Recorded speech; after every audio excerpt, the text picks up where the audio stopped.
Buku yang akan coba kita ulas adalah Sistematika Filsafat karangan Sidi Gajalba. Terdiri dari 4 jilid. Buku pertama sampai keempat akan coba kita ulas bersama di channel Jambu Zaman Buku. Daftar isi, sambutan, keringkasan pengantar,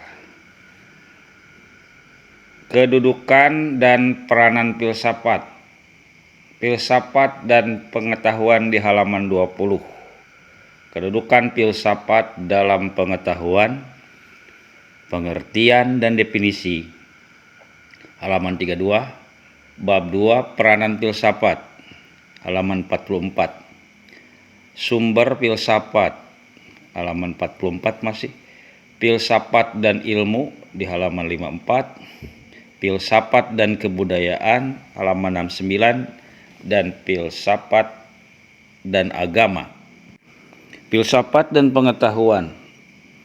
Apa itu filsafat?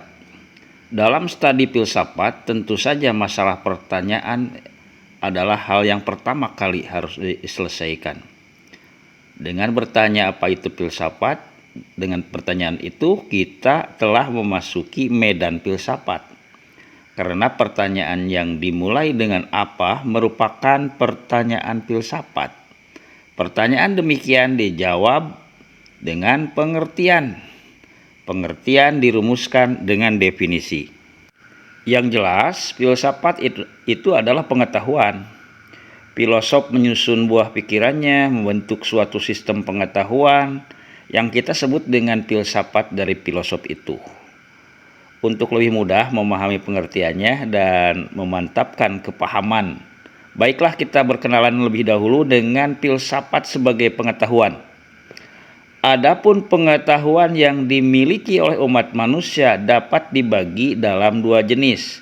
Yang pertama yang berasal dari manusia sendiri, dan yang kedua yang berasal dari luar manusia. Jenis pengetahuan kedua yang dianggap oleh atau dipercayai berasal dari pencipta dan alam misalnya diistilahkan dengan wahyu. Nah, untuk golongan manusia yang berfilsafatkan materialisme tidak mempercayai adanya jenis pengetahuan kedua ini karena mereka tidak mempercayai adanya Tuhan.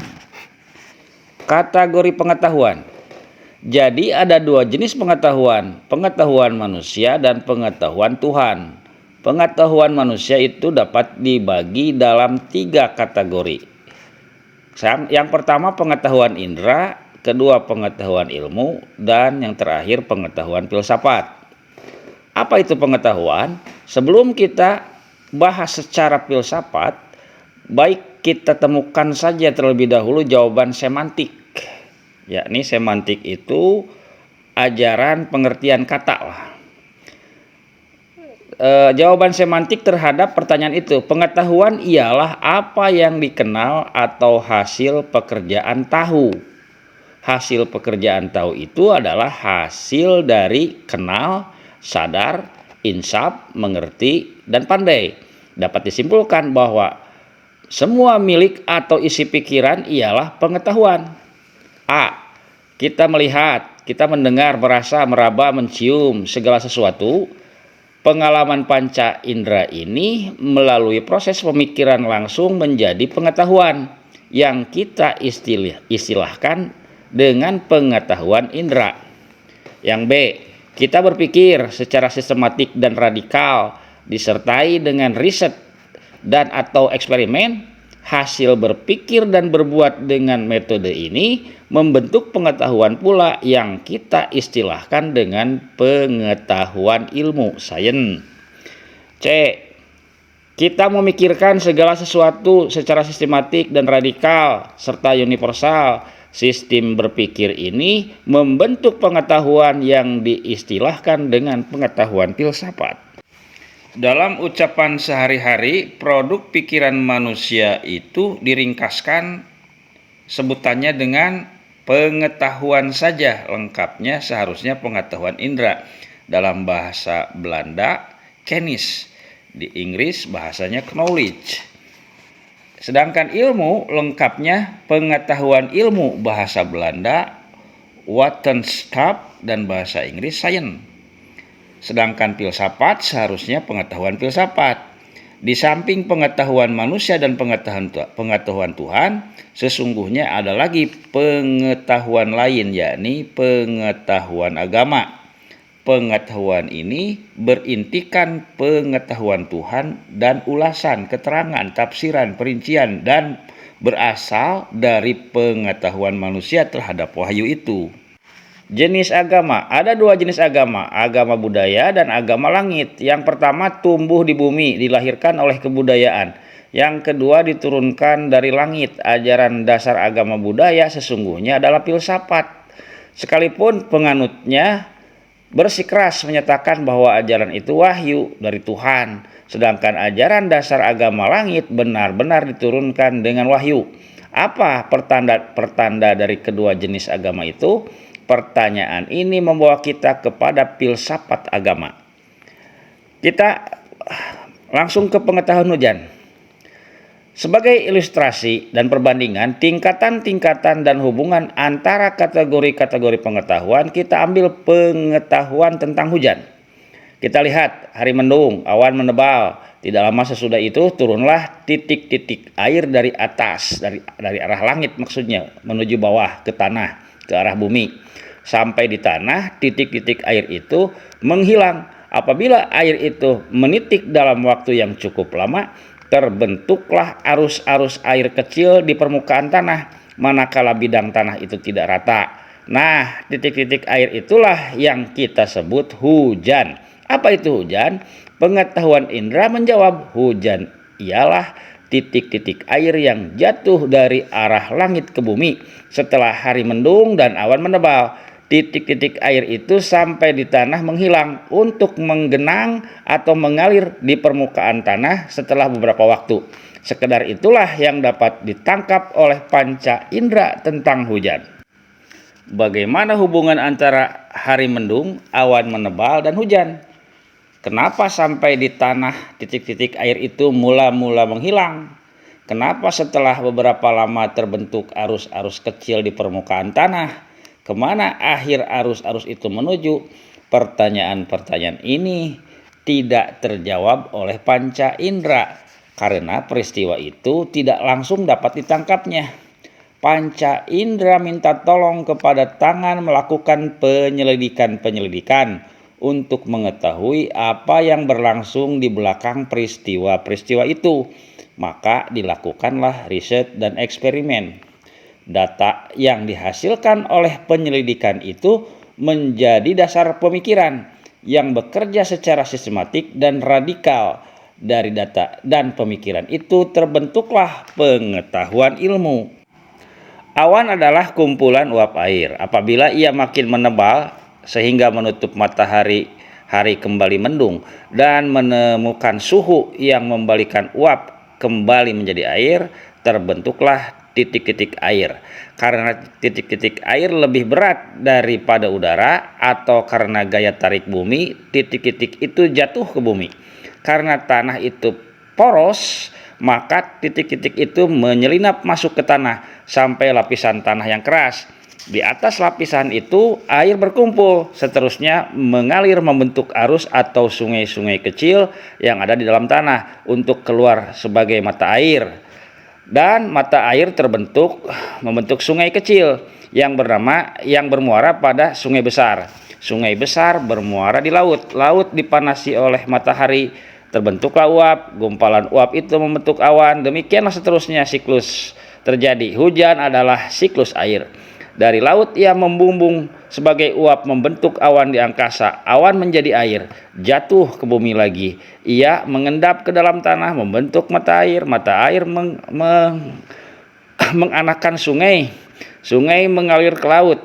Lalu laut dipanasi, kembalilah berulang lingkaran tadi. Demikianlah pengetahuan tentang hujan yang bersifat ilmiah. Lalu kenapa hujan terjadi? Ilmu menjawab, karena hukum alam.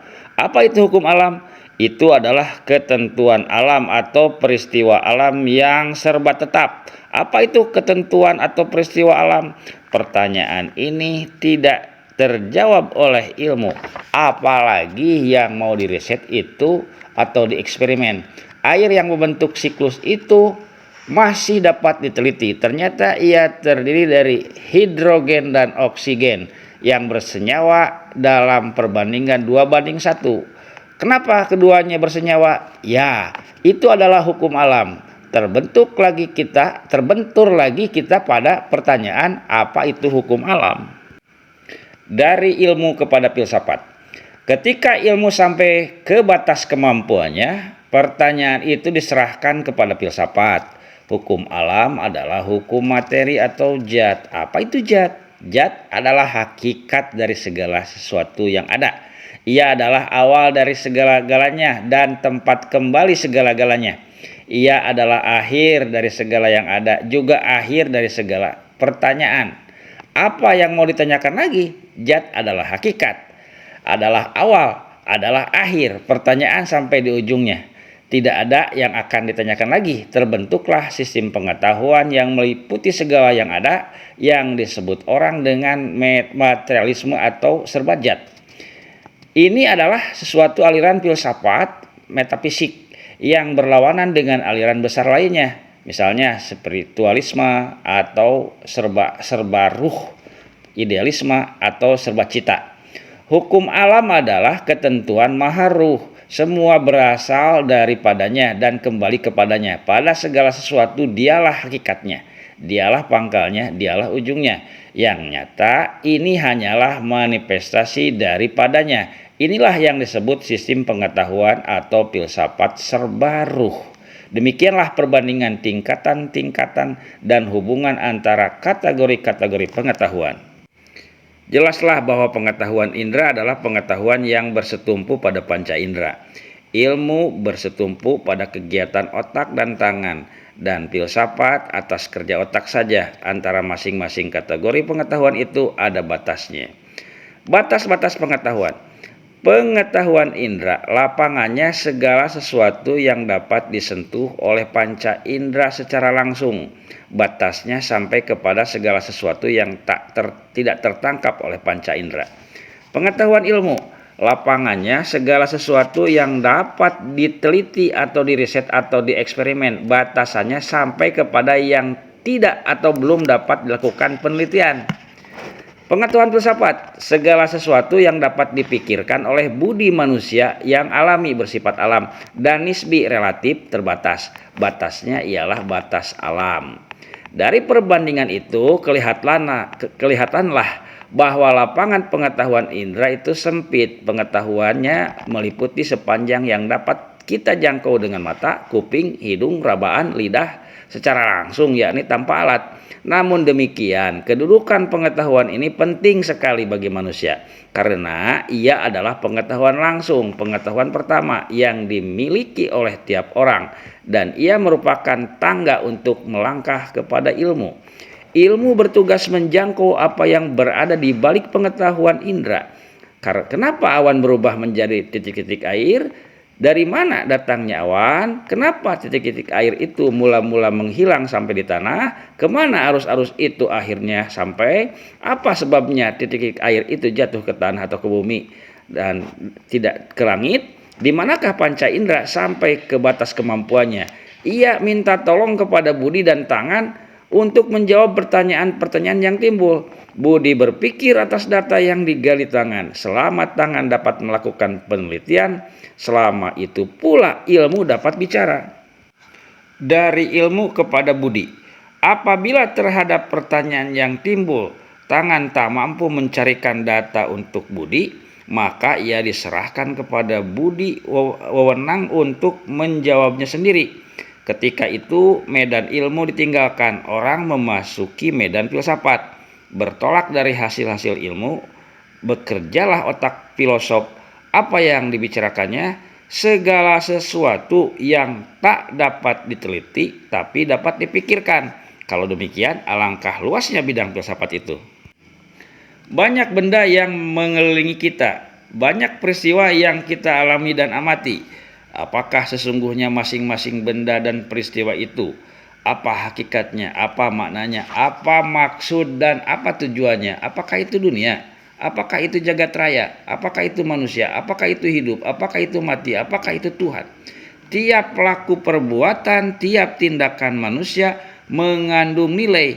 Soal nilai adalah soal filsafat. Tidak habis-habisnya pertanyaan yang kita ketahui dan tidak diketahui muncul di dalam pikiran.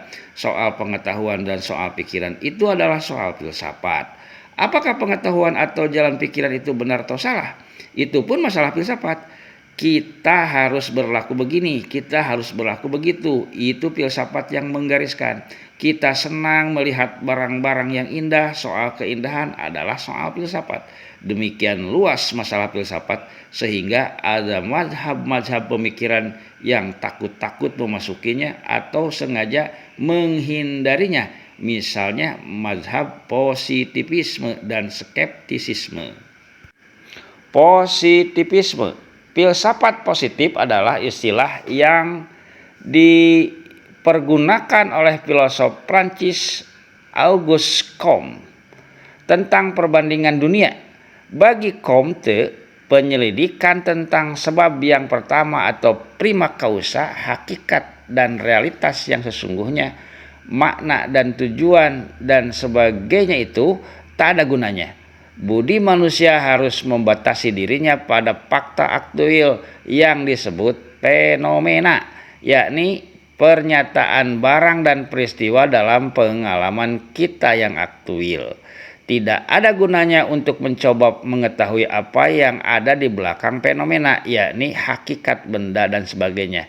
Filsafat harus membatasi dirinya pada penemuan hubungan antara fenomena dan keserba-tentuan gerakannya.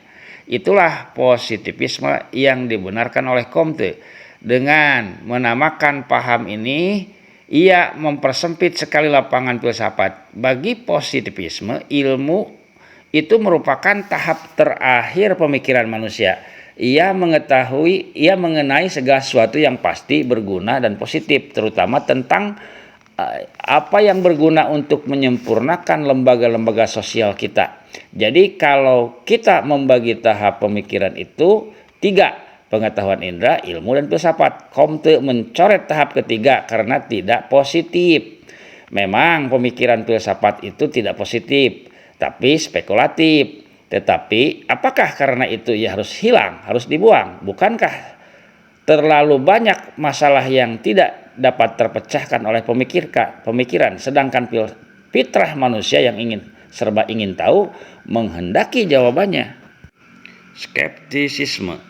Madhab skeptisisme sesungguhnya meragukan manfaatnya filsafat. Ia meragukan kebenaran dan kemampuan manusia mendapatkan kebenaran. Kalau demikian, apa gunanya filsafat yang meletakkan tugas pada dirinya untuk mencari kebenaran? Agnostisisme. Istilah agnostisisme lebih banyak kita dengar sekarang daripada skeptisisme. Istilah ini mula-mula dipakai oleh Julian Huxley, tetapi biasanya dihubungkan dengan nama Herbert Spencer. Dalam bahasa Yunani artinya tanpa pengetahuan. Spencer percaya bahwa pengetahuan mutlak tidaklah mungkin. Semua pengetahuan adalah nisbi dan tak mungkin melewati batas, misalnya fakta-fakta benda, gerak, tenaga, dan kesadaran. Dan kesemuanya itu tidak lain daripada lambang-lambang atau bentuk-bentuk dari unknowledgeable.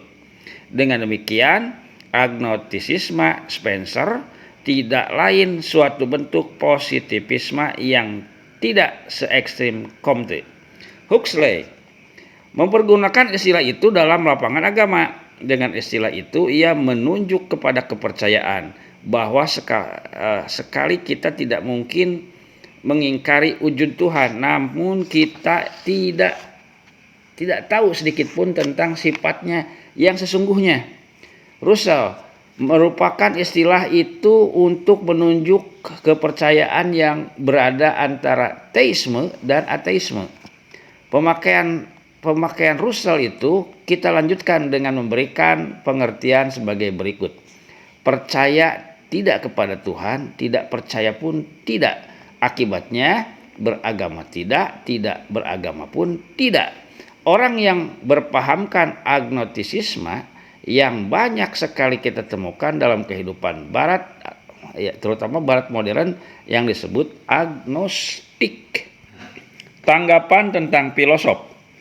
Tanggapan kita yang lazim tentang filosof ialah seorang yang tua berkepala botak, mengurung diri dalam kamar yang penuh buku, merenung, membaca, menulis. Dan filsafat adalah teori abstrak, teori tinggi-tinggi saja yang hanya teruntuk bagi segelintir manusia yang berpikir dalam yang jauh. Gambaran itu lebih banyak kekeliruannya daripada benarnya. Perhatikan kehidupan kita sehari-hari. Kenapa Tuhan berlaku begini dan tidak begitu? Begini baik, begitu buruk. Kenapa Tuhan berbuat demikian? Karena itulah yang wajar, yang seharusnya. Kenapa Tuhan menghendaki barang atau perbuatan demikian? Ya, karena berguna. Kenapa Tuhan senang kepada barang atau karya ini? Karena indah. Laku perbuatan menuju nilai.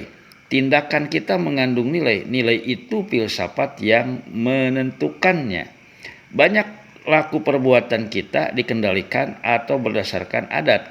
Semenjak kecil misalnya melalui sosialisasi dan ekskulturasi, mengajar dan mendidikan kepada kita mana yang baik, mana yang buruk, mana yang wajar dan yang tidak wajar. Yang seharusnya dan yang terlarang, yang berguna dan tak berguna, yang indah dan jelek. Dengan pengajaran ini kita diwarisi pengetahuan tentang nilai-nilai. Dengan pendidikan kita amalkan semuanya itu. Dan siapakah yang menyusun nilai-nilai yang kita warisi dalam bentuk adat? Nenek moyang jawabannya. Nah, dalam masyarakat adat, nenek moyang itu sesungguhnya berfungsi sebagai filosof. Filosof di berbagai masyarakat. Sebagai seorang beragama, kita atur laku perbuatan kita supaya sesuai dengan suruhan agama. Kita jauhi tindakan kita sesuai dengan larangannya.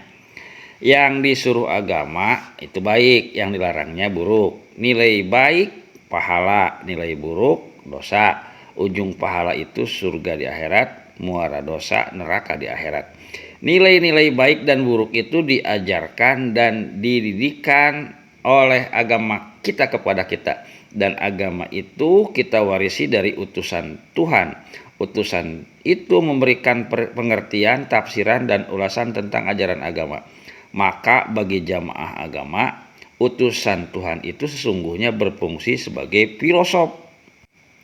Dalam masyarakat modern, filosofnya adalah ahli pikir yang mengajarkan aliran paham, yang membentuk pandangan dan sikap hidup. Pandangan dan sikap hidup itu mengendalikan laku perbuatan kita. Dengan demikian jelaslah bahwa filosof itu tidak harus menurut gambaran tanggapan umum, dan filsafat itu sesungguhnya berada di tengah-tengah kita dalam laku perbuatan dan tindakan kita sehari-hari. Akhirnya, dalam memperkatakan kedudukan filsafat dalam pengetahuan, timbul pula pertanyaan, bagaimana kedudukan filsafat dalam ajaran dan pengetahuan Islam? Pengetahuan Islam terbagi dalam 3 kategori pula. A. Pengetahuan murni dari Tuhan diistilahkan dengan wahyu, dikodifikasikan dalam bentuk kitab Quran.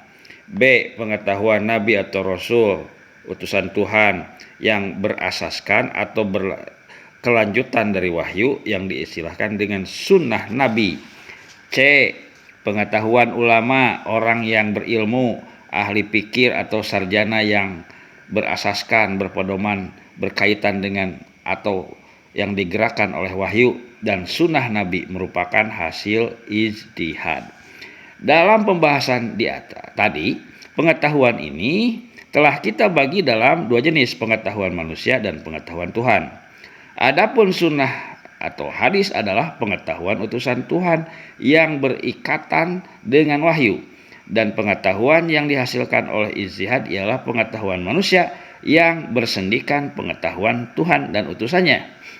Pengetahuan ijtihad menjadi pengetahuan ilmu manakala seorang ahli digerakkan atau berdasarkan wahyu atau sunnah dan hadis melakukan pemikiran yang teratur disertai oleh riset. Pengetahuan ijtihad menjadi pengetahuan filsafat apabila seorang ahli pikir digerakkan atas berdasarkan wahyu atau sunnah Nabi melakukan pemikiran spekulatif sehingga terbentuk sistem pengetahuan tentang suatu masalah yang ditemukan dalam wahyu atau ditemukan dalam pengetahuan manusia yang dihadapkan kepada wahyu. Tuhan memberikan akal kepada manusia dan menurunkan nakli untuk dia. Dengan akal ia membentuk pengetahuan manusia. Apabila pengetahuan manusia kategori ketiga diasaskan atau digerakkan oleh nakli, menjadilah ia filsafat Islam. Wahyu dan sunnah terutama mengenai yang gaib yang tidak mungkin dibuktikan kebenarannya dengan riset. Filsafat Islamlah yang memberikan keterangan, tanggapan, ulasan, dan tafsiran sehingga kebenarannya terbukti dengan pemikiran budi yang bersistem radikal dan umum. Bagi orang Islam atau bukan Islam yang ingin memahami Islam secara rasional, adalah tugas filsafat Islam untuk menerangkan Islam itu kepada budi manusia. Dengan membahas kedudukan filsafat dalam pengetahuan, kita mulailah perkenalan dengan dia. Tetapi perkenalan itu tidak akan mantap apabila kita tidak mengaji pengertiannya dan merumuskan definisinya. Seperti pula perkenalan kita dengan seseorang yang baru akan mantap manakala kita tahu namanya dan mengerti tentang dia. Nama kenalan itu mengingatkan kita akan sifat atau ciri-ciri yang dilambangkan oleh nama tersebut. Sekarang bermanfaatlah kita mengaji pengertian dan menentukan definisi yang akan kita perpanjangi dalam pembicaraan selanjutnya.